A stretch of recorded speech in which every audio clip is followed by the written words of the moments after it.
Hey guys, and welcome to the bonus episode of Let's Play Pikmin 2. This is essentially the final video of the Let's Play. I will put the Multiplayer Madness in from 2012 on here at the very end of the playlist right behind this one. But as for this video itself, I don't really have much of a plan. Well, I kind of do. What I'm going to do is I'm going to go to my first file. This is not the Let's Play file, this is actually the other one. This is actually like the practice run I did. I don't know if I explained this, but this file is actually my practice run from last year. I did this practice run back in like, I think it was like March or April. No, not even that. It was like in February or January, something like that. Like, around this time last year, before the Let's Play. Anyways, we're gonna start by going to Valley Repose here. There's actually two things I want to do in this region. One of them involves going to Subterranean Complex to show you guys that glitch I was talking about. But the first thing I'm gonna show is... wait.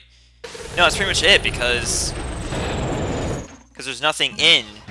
yeah, there's nothing that changes in Valley Repose after you beat the game, but I still want to go off to Subterranean Complex. So I'm going to meet you guys in the sub-level I'm thinking of, a Subterranean Complex. This video's going to have a lot of cutting it, just letting you know, because I don't want to leave you guys just waiting for crap, okay? So, meet you guys there. So here it is, sub-level 8 of Subterranean Complex.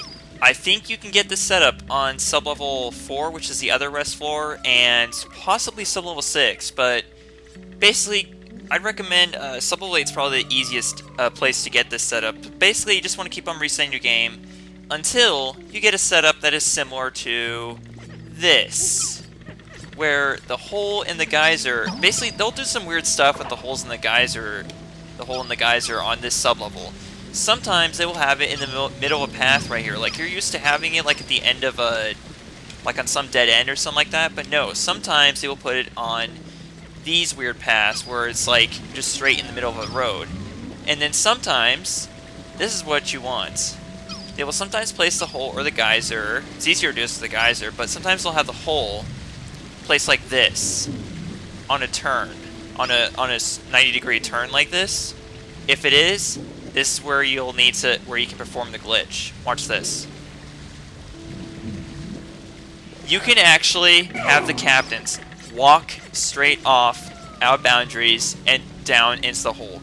So it's not really that big of a glitch. It's just, it's kind of amusing basically. It's not really all that entertaining, but still, it's pretty funny.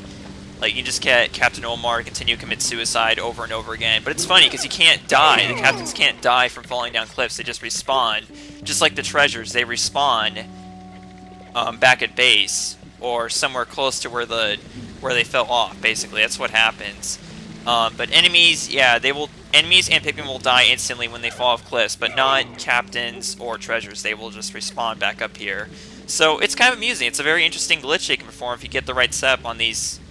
you know, civils. Here, I'll do it the president now, because we always hated the president, you know, because the fact that he, you know, took away Captain Omar's ship. Well, now Captain Omar can get revenge on Mr. President. Mr. President here is going to commit suicide for doing that to poor Captain Omar. Or if you really hate Louis because you know his deep dark secret after playing this game multiple times, you can also get him to commit suicide over here. But yeah, it's I don't know, it's just pretty interesting to see it over and over again. But anyways, that's enough of that. We need to move on to the next thing, because I don't want this to be like my DK64 bonus episode where I just go on and you know, not show anything. So here we go. Next up, I'm going to go to sunset. I'm going to end off this day. And I'm going to go to the Awakening Wood. No, not the Awakening Wood. Actually, I'm going to have to go to Wistful Wild next, and I'll explain why once we get there. So, next up, Wistful Wild. For this next secret, at the Wistful Wild, on days 31, 61, 91, 121, and so on, bring 100 whites with you to where the Hole of Heroes and the Dream Den is. Bring them across this bamboo shoot here. And as soon as you reach Hole of Heroes, you're going to notice something interesting. We got these creatures over here. These guys, I forgot what they're called, but they actually have two different names, and one of them is ticks. So basically, that's a simple name for them. But there is a more complicated name. I couldn't remember what it was. I'm gonna flash it on screen, basically. And basically, you're going to want to bring only whites with these guys because they're actually poisonous, but here's what happens when you attack them, when you destroy them with white Pikmin.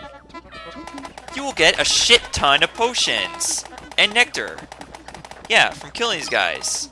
So it's well worth your time to go to Sunset over and over again until you get these particular days, because you get buku amounts of potions. So what I'm going to do now is I'm going to collect all these potions off screen, and then I'm going to cut to me going to the next groups of these creatures. So meet you guys back in a moment. Okay, so from collecting all those potions, I got 27 purples and 16 reds. Yeah. Now, let's see how many I have after destroying all these ones over here. Yeah, remember, 2 groups of these guys. So, it's worth it. In the long run, it's worth it. That's all I have to say. I know I keep on saying this over and over again, but it's these secrets are well worth it. I don't know why that is how it works, like, you know, as far as, like, you know, what days these things appear on, like, why they chose 31, 61, 91, so on, but that's what they went with. But either way, this is a good secret to know about. So let's see how many potions I have after doing this group now. Okay, so I got 34 purple potions and 18 red potions just from doing all that. So, and you can obviously tell I was trying to use the, you know, the glitch that gets you extra potions, you know, 2 potions each time. But yeah, that's what I ended up with. And so, my friends, that is all the secrets I have to share with you for the Whistle Wild. For this next secret, we're going to want to go to the Perplexing Pool any day after day 30. I tried going there on day 30 on the mark, but no, it actually has to be sometime after day 30. So, here's what happens if you go Perplexing Pool on day 30. You're going to notice that something's off as soon as you get here on any day after day 30. The sound, the music actually changes to say that there's an enemy nearby, even though there isn't. You don't see any nearby. Well, go to this little circle right here, and an old friend of ours is going to be here after day 30. Beady Longlegs! Yeah! You thought the Burrowing Snagrets in Awakening Wood and Valley Repose were your only above-ground boss battles in this game? No, after day 30 you can fight the Beady Longlegs here at the Perplexing Pool. But the unfortunate part about this is that after you defeat him, he disappears for, like, he's gone for, I believe, I want to say like 20 to 30 days or something like that. He takes a long time to come back, basically a simple way of putting it. But I'm going to show you guys what happens if you defeat him, because it's well worth it. And honestly, I'm not going to worry about losing Pikmin on this battle, considering that, you know, I have like a crap ton of Pikmin on this file, actually. As you can see, I have over 1,000 Pikmin on this file, 1420 right now. So, there's that. I don't know what to say, I'm just fighting this guy again, because I haven't already fought him so many times on this file. But anyways, here we go. When you kill Beady Longlegs, you get 21 pellets. So if you bring these to just the right Pikmin onions, you will get potentially 40 Pikmin out of this. So it's well worth it. I'm not gonna, obviously I don't feel like doing that, like, here, but, oh well. It's well worth it in the end. And in addition to that, not only does Beady Longlegs appear, but also, there will be a, hang on, I want to get these things back to the onion first things first. Obviously, we're not going to get 40 Ls out of this, but still, I just wanted to bring those back to base since this is on my other file. Oh god. Oh. Okay, well I didn't lose any Pikmin. Okay, well whatever. We'll take that. Anyways, I'm not actually going to fight this guy. I'm just going to show him. Okay, so not only that, but accompanied with Beady Longlegs is also going to be... it didn't make sense at all. It sense right there. It's going to be... if I can find... Yep, Bull Bear. Spawny Bull Bear. Not only that, but also there's going to be additional Dwarf Bull Bears to follow him when he appears. Oh, actually, there's something really cool I'm going to show you guys. It's actually... you can actually get this guy stuck, too. It's actually a fun way to... he's so far away, though, from where that is, though. But, yeah, I'm going to show you guys something else cool you can do with this guy. Because you can actually get him stuck, literally, if you do this just right. So, meet you guys where I'm going to get him stuck. See, this is what happens when I play a game for so many years that I find unique ways to have fun with it that nobody else would probably think to. Okay, so... get under the bridge here. No, get him onto the bridge, first of all. And then quickly, while he's still on there, get under the bridge. This is actually, I don't know how we came up with this. It's not just me that came up with this, it's a friend of mine. Oh, we can actually bite you from under the bridge, okay. Get him back here. And he will get stuck. Yeah, he'll be stuck right there if you can get him back there. And not only that, but you can also, if the spy bullbear dwarfs follow him, they will also, well, they won't get stuck, but they will be right there next to him. And they'll be right there for the pick-in. Like, you can easily kill them with the Pikmin from there. So, yeah, the same rule applies to him with the, as for B, long legs, he will disappear for several days after you kill him. And by killing him, I mean, like, just bring him down once. You don't necessarily have to bring him back to the onion, but once you kill him the first time, he will technically be gone after that day. In addition to that, there will also be less, there will be more Sherwigs and less, yellow Wallywogs. So those are the major changes that happen after Day 30 in Perplexing Pool. Why they make these changes, I have no idea. It's just to appeal to players who decide to play this game after getting 100%. So, that is all I have to share with you guys for Perplexing Pool.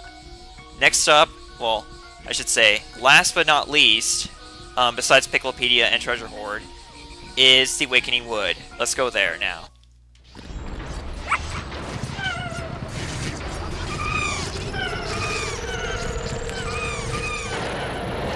Oh, crap! I totally just killed those Pikmin through the sunset. Well, there you guys go. If you wanted to see Pikmin die to sunset at any point in my Let's Play, there you go. There's that one time. Well, that's not a good way to end off this LP. Losing, like, 15 yellows to... That wasn't 15, was it? Huh. Oh, wait, no, it counted... Yeah, actually, no, that was a net loss of 15 yellows because of the... Because I sprouted some from finding the beady long legs. Okay, so last but not least, let's head over to Awakening Wood. Any day after Day 10 at the Awakening Wood... oh, shoot, they're not quite ripe yet. Hang on a second. Check this out. 10s galore and a 20 pellet. So some people say that the Awakening Wood is the best place to breed Pikmin after, you know, Day 10. I guess it would be, but after Day 30, you've also got those other options in the Perplexing Pool and, you know, all the other cool stuff in the Wistful Wild. So, pretty much at this point in the game, pretty much any region is good for making more Pikmin, pretty much. You know, but the thing is that with whatever creatures you kill in whatever regions, it's gonna take generally gonna take a couple days for them to come back. So, you know, and the amount of days vary depending on the creatures themselves. And obviously the bee long legs and the, you know, bull bear in Perplexing will take the longest amount of time to come back. So I guess with that, it would make sense that Wistful Wild's the best place to breed Pikmin because that's where the most enemies are. So, yeah. So everyone, we are pretty much done here. Except for, we're going to turn our attention to the Treasure Hoard and Piklopedia. Let's start with the Treasure Hoard, shall we? You have 201 treasures to look through, and each one has a sales pitch and Olimar's journal. Now, they will all have Olimar's journal entered in automatically, but the sales pitches will not appear until you complete the different series, okay? So, I wasn't sure how to go about this, so I asked you guys for, you know, advice on this, and what you suggested was to not necessarily show all the pitches in Olimar's journal, which makes sense because it's kind of an incentive to buy this game yourself, is to check out all of them by yourself. But I thought I would go through and just explain how they work. Let's take a look at the first treasure here on the treasure, which is ironically not the courage reactor. It's actually Cupid's grenade. So let's take a look at Olimar's journal. Olimar's journal is personally, on the Treasure Hoard, is my favorite entries to look at because it basically looks like a vlog, almost, sort of. But let me explain. What a perplexing plant. It appears to be carrying two different types of berries. They must be a rare species of fruit. Both have odd traits. One seems to be a suppressant, while the other is a stimulant. It's not easy to tell which is which. I'd better be careful with them. I should also warn Louis, or else he may try to bake these berries in a pie. Now over to the sales pitch. Fate's tapestry has unraveled, tomorrow weeps, romance has fallen, love is madness, to mend the rip between two cross-lovers is the ultimate weapon in Cupid's arsenal.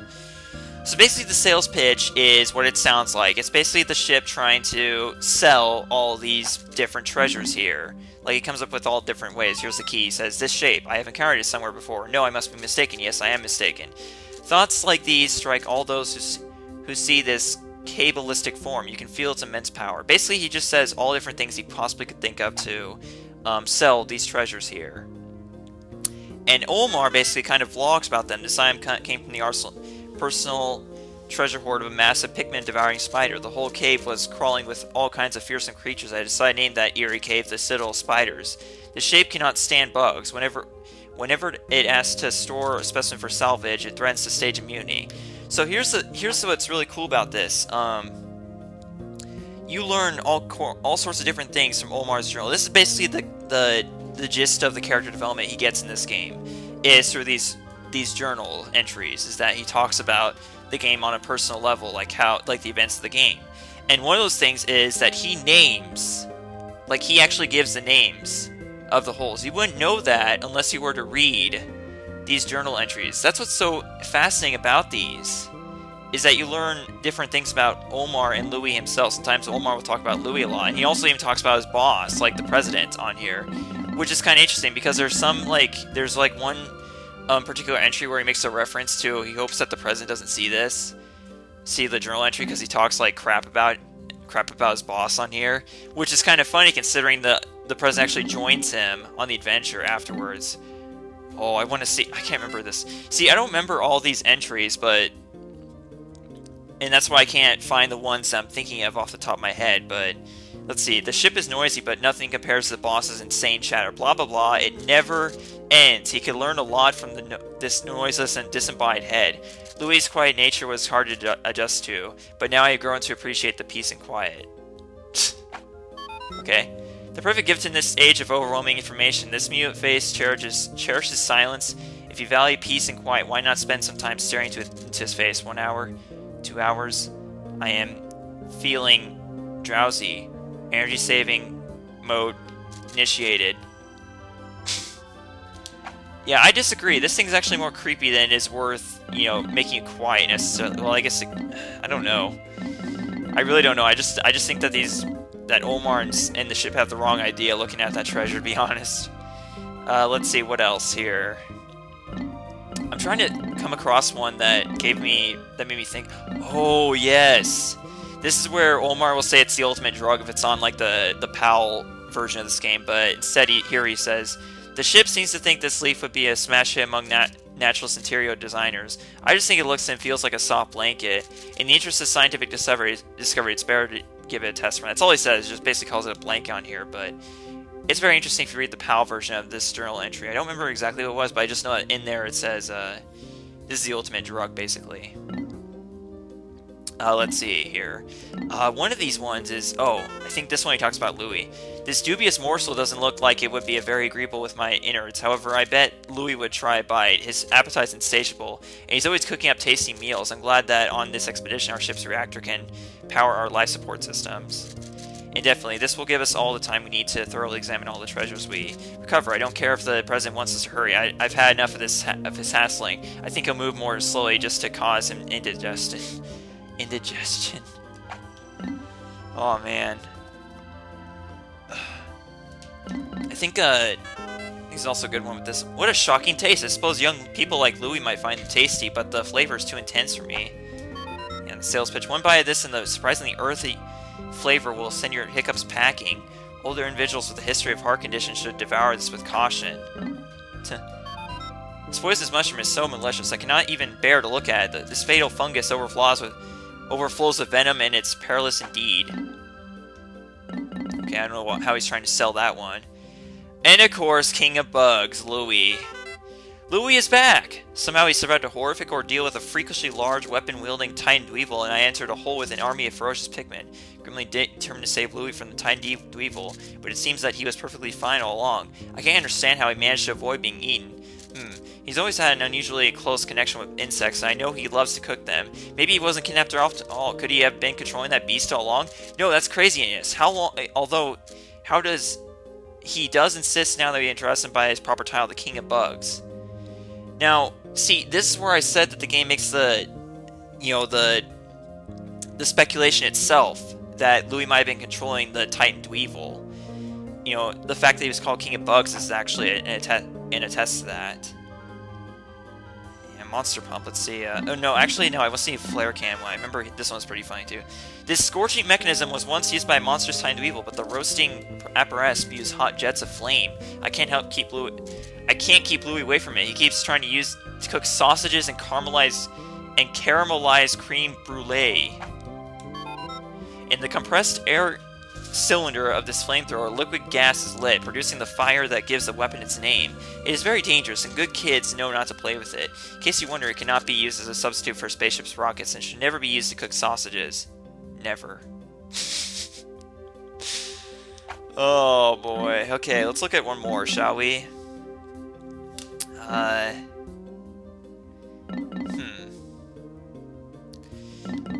want to look at just some random one, I guess, to end it off here, because I'm also going to take a look at the Piklopedia as well. Oh, I can't believe I had the fortune to find this thing buried underground. It looks like a component of a huge mechanical doll. It looks just like the part from a robot in a cartoon I used to watch as a kid.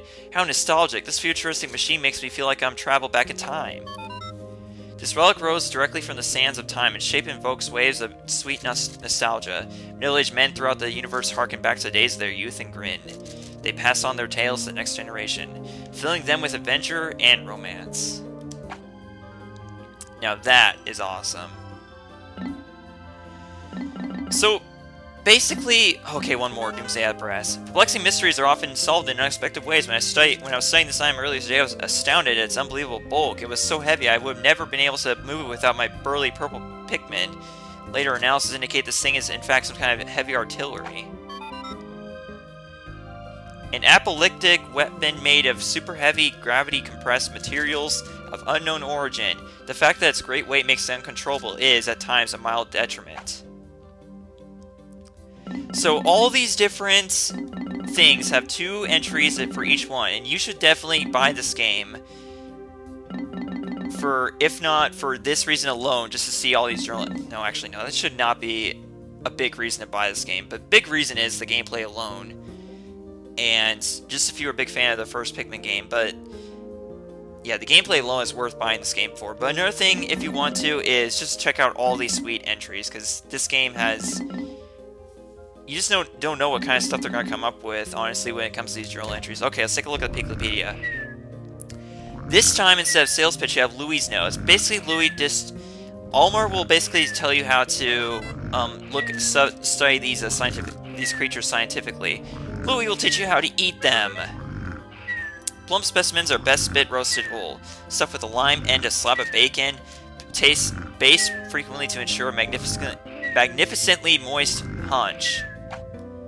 Omar will say Red Bull Boar, Oculus, Kageyami Russus grub dog family.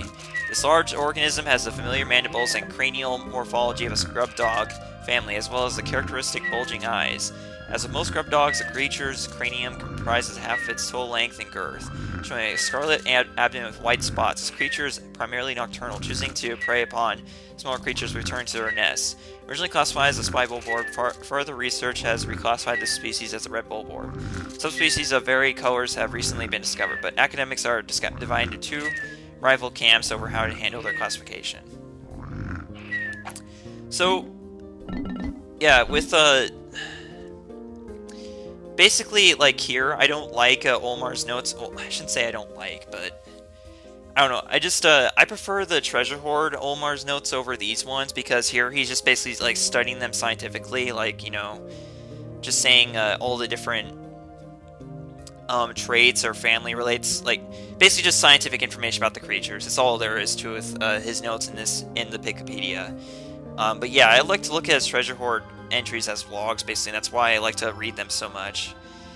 But some of Louis' notes in these things are actually really hilarious. Like I don't know if it's funny with Gallagher. Remove the cannon ammo stockpile, then vigorously tenderize meat with a heavy mallet. Stir fry with caramelized onions and figwort sprouts. Spoon over a steaming bowl of fluffy white rice and douse with chili sauce. See, that's kind of interesting. Okay, now... Okay, here's one that I know is really funny. Okay, go through Water Wraith. First of all, Omar. Water Wraith. Amphibic sapiens unknown family. All that is known about this creature stems from the few sightings deep underground. All reporting signs feature the same core set of details. A giant, vicious form with a clear, hazy sheen, not like hard candy. One theory holds that maybe this ectoplasmic incarnation of a kind of psychic phenomenon.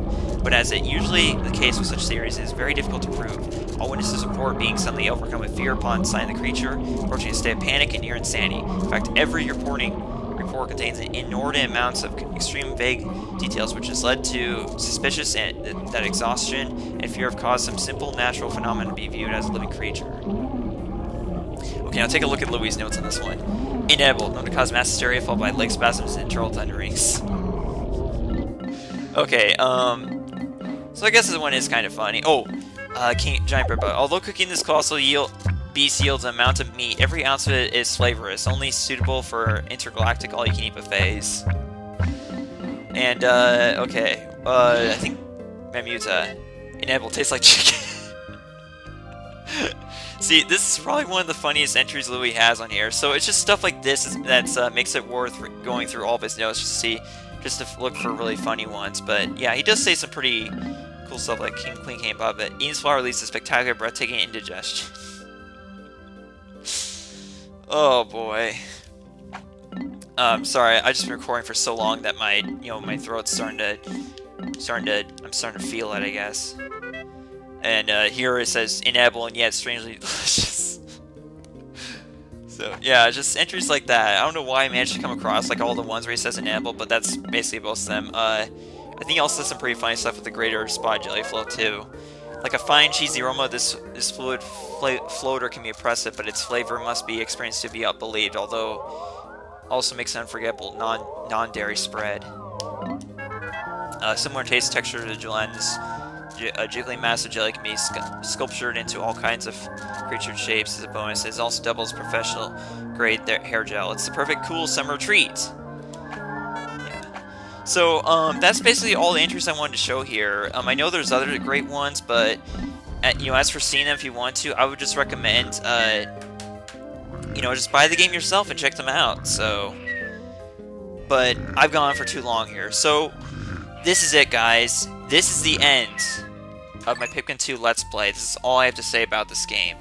So, I don't really have anything special to end off this video on, so I'm just going to end it right here and say thank you guys so much for watching this through all the hiatuses and, just all the different mic changes. I apologize about how many times my microphone changed during this Let's Play.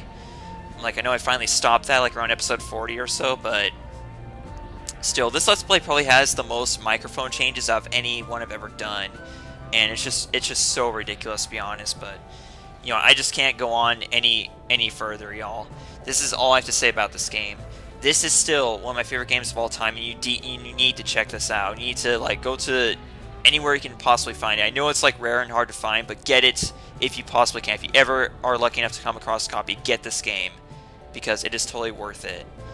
And with that out of the way, y'all, I am Multiclass Gamer, and this has been Let's Play Pikmin 2.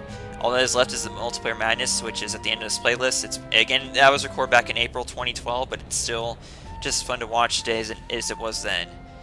Okay?